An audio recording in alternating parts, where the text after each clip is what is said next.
Tonight, 2-0, the final. The Rangers were shut out because Reed Detmers was dealing, to say the least. Texas broke up his no-hitter in the 8th inning thanks to a Marcus Semien double. Coming up clutch, as he always does. That rally then continued into the 9th inning, but the Rangers now fall 1 win shy of the series sweep.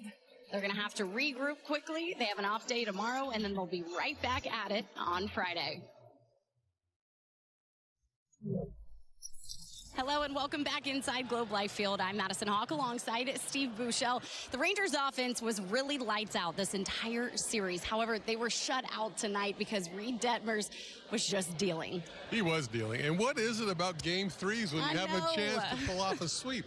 It's been crazy. It's a trend that I'm not a big fan of right now, but I'm sure that will end. But the good news is the Rangers did win this series, but they came across Reed Detmers, who has really been struggling as of late. His last 2 starts, allowing 14 runs, and over his last 6 starts had an ERA of around 10. This wasn't the type of dominating strikeout performance that you see. He had a good fastball, he had a great curveball, good cutter, a lot of weak contact, and it took till 1 out in the 8th inning until Marcus Semien got the hanging curveball and dunked one into left center field for a double to break up that no-hitter. Phil Nevin had the bullpen going, had guys up in the bullpen starting in the 5th inning. I think he was more concerned about getting Reed Detmers the win at that point because he hasn't been going deep into games.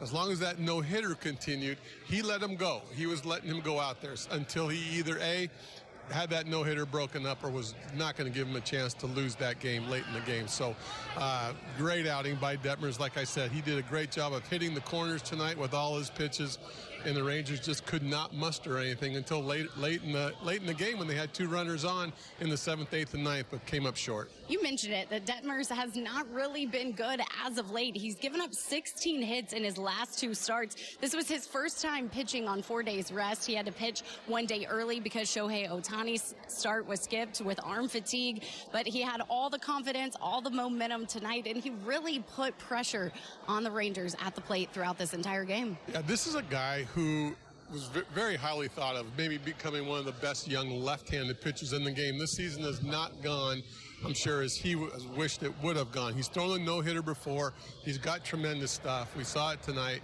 So I think this has been a down year for him. But, again, this guy's got good stuff, and he showed it tonight. He threw a really good game.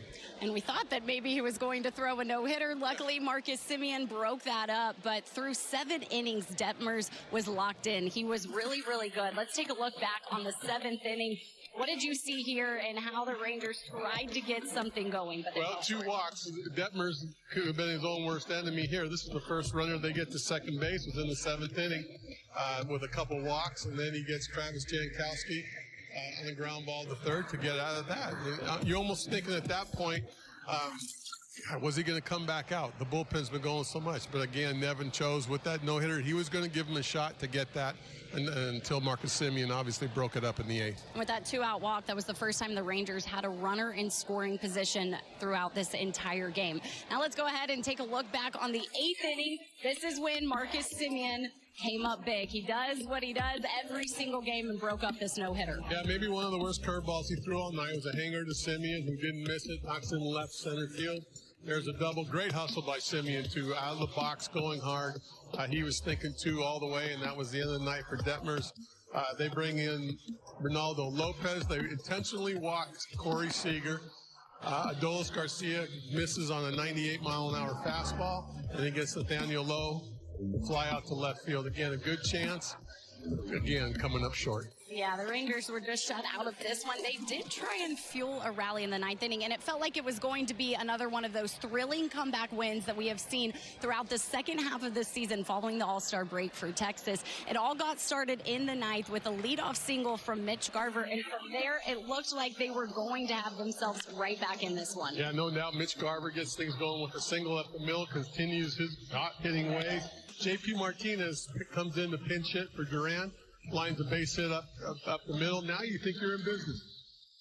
Jonah Heim swings and misses on that high-end fastball up and in. Travis Jankowski just misses one right at the Rangers bullpen. You can see him yelling there to get up, and then Leody Taveras goes down swinging.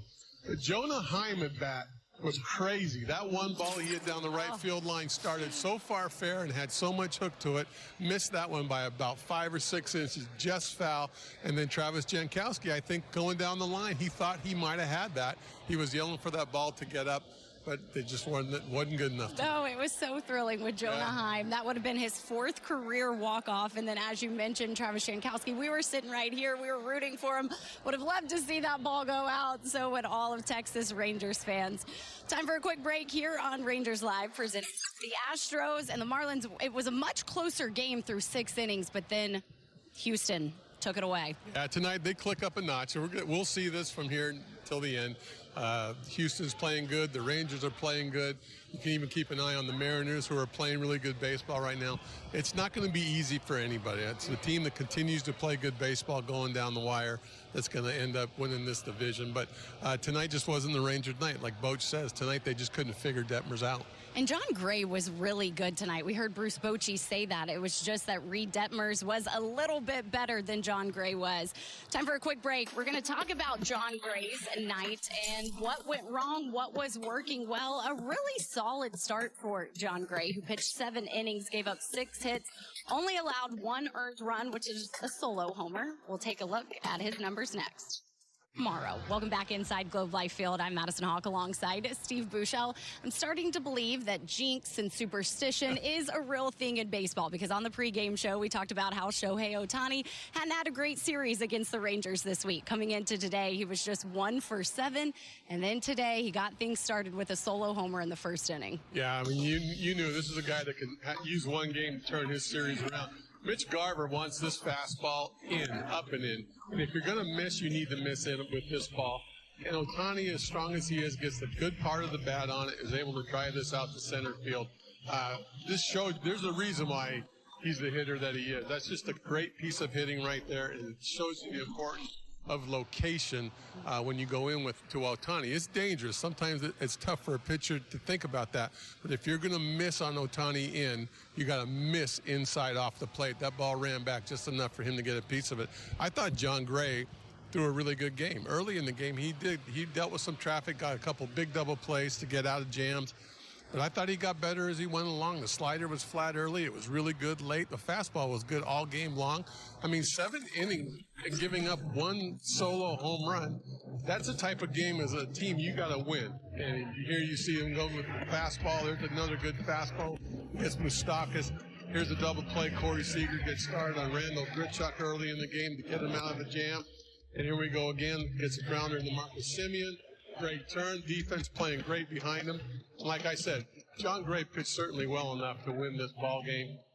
But it was good to see him get out of those jams early and get better as that game went on. And once again, John Gray settled in after giving up that solo shot. Shows a lot about his maturity on the mound and his confidence as well to be able to respond the way he did. Let's go ahead and hear from John Gray now.